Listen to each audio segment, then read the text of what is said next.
little more enthusiasm, please. Tax collectors! Yes! That was one of those trigger words, you know. Like some churches, it's homosexual. And everyone goes, boo! You know.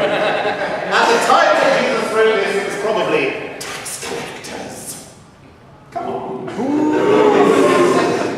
These people are slow in catching on today. You can put something in their drink. Holy is your name, oh Lord, holy is your name. Almighty God, touch my lips of clay and give me the inspiration which you breathe into me, which you breathed into your scriptures, that we may understand your meaning, your word, your message in this place. Amen. You get no gold stars for working out why he was the King James Version in the last reading. It was so that I get to say the word harlot from the pulpit. Now, I've actually preached here before on Are You a Harlot? But many of you weren't here at the time because I think it was last year now. So I'm going to say it again. Are you a harlot? No. Are you a harlot? Are you a harlot? You don't have to answer in public, you can tell me later, if you don't want other people to know. Well, I would like to say that I am a harlot, and that actually I think we're all called to a very special form of harlotry, and I'm going to go through each of those three readings, because Paul and I are going to go through three readings today, in order to explain what I mean. And I also believe that we are called to sit down and sup with harlots. We are called to invite harlots into our home, and that there are many, many different groups of people of whom could be said they are harlots. And the publicans, what are publicans? Tax collectors, the lowest of the low, the people that creamed off from the poverty of the people in the ancient Middle East and stuffed their own beds with the resulting filthy lucre. That's a good word, lucre. I like that one. But what did Jesus do? Well, let's have a look. I'm going to do something which I don't frequently do when preaching, and I'm going to directly exegete.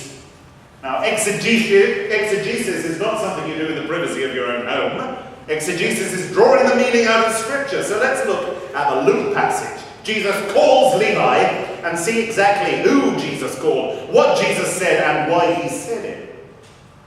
I'm going to read this out to you again. You get a lot of Scripture today. Amen? Amen. Thank you. After this, he went out and saw a tax collector. At this point, his audience, or the audience of the gospel writer, might have hissed and booed like in a burlesque show or a pantomime. Tax collectors were the great evildoers of the time. And he said to him, "Follow me." The tax collector was called Levi. And he got up, left everything, and followed him. Then Levi gave a great banquet for him in his house. And there was a large crowd of tax collectors and others. You should have booed and hissed at that point. Tax collectors. Ooh. Oh, come on, a little more, you know. A little more enthusiasm, please. Tax collectors. Ooh. Yes! That was one of those trigger words, you know. Like some churches, it's homosexual. And everyone goes, boo! You know. At the time that Jesus wrote this, it was probably tax collectors. Come on. These people are slow in catching on today. You can put something in their drink. Yeah, I'll wear long bits. Yeah, well, it's hot today, I know. Where was I? Yes, sitting at table with them. The Pharisees and their scribes were complaining to his disciples, saying, "Why do you eat and drink with tax collectors and sinners?" Jesus answers, "Those who are well have no need of a physician, but those who are sick. I have come to call not the righteous, but sinners to repentance." Well, you know, who were the Pharisees? The Pharisees crop up all the way through the Gospels, and we as Christians are taught to hate them and respond with boos and hisses in much the same way as this first audience would have when it came down to tax collectors. Ooh. Thank you. This is fun. I'm just going to keep doing this for a while, so don't get bored just yet, or if you are, pretend you're not. Now, the Pharisees were the guardians of all that was pure. Now, does that ring any bells? They were the guardians of everything which the religious authorities said that a good follower of Yahweh, a good follower of El Shaddai, a good follower of God should do. They were the people you went to find out whether you could lift your goat out of a pit on a Sunday or not, or if it was going to lead you to everlasting perdition. So the Pharisees were horrified at the thought of Jesus sitting down with tax collectors. Ooh. All right, I think we've had enough booing. Next time I say it, you can rest easy. You can just show your enthusiasm in other ways. And sinners.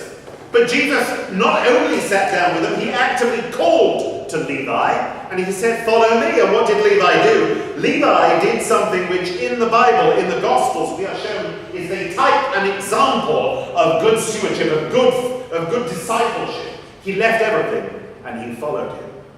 Now that's not always in the way that we assume. That obviously wasn't exactly the way that we assume in this section, because although he left everything and followed him, he went back and prepared a great banquet later on. And Jesus came to the banquet, even though the proceeds of the ill-gotten gains, if you like, the filthy lucre, the tax collecting, was what brought the food for the banquet. And yet instead of sticking to the ritual purity rules and the general purity rules and sticking to the morality of the case and saying, "I must have nothing to do with this dirty money," Jesus realized it was a relationship which mattered. It was forming a relationship with these people, these tax collectors and sinners, where they were.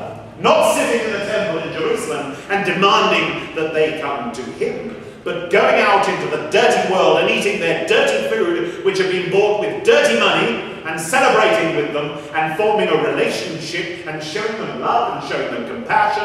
And obviously he was preaching something to these tax collectors and sinners which was profoundly attractive to them. Because we see in the next story, now all the tax collectors and sinners were coming near to listen to him. They weren't revolted by his message. He wasn't preaching a message of such purity and such unobtainable holiness that these people who knew that they had the heavy weight of wrong about them, that they were ripping off the pensioner and the widow every single day of their lives, and that they were making themselves a grand house and preparing banquets with the proceeds from it. Jesus was preaching something which had such a profound message of love that even they were attracted, that they knew their sin. They knew the weight of their wrong because society told them every single day of their lives how wicked they are. You know, I've preached many times that sometimes being told that you are evil, depraved, and you're going to hell is one of the greatest blessings you can ever have in your spiritual life. Because those people who are told every day of their life that they are at the acme of the Christian world, that they are exactly what you should be, that they have married somebody of the opposite sex, they've produced children, and they go to a Southern Baptist church every week, or whatever denomination. Whichever denomination, with view to the video going on YouTube later. These people have done all the right things.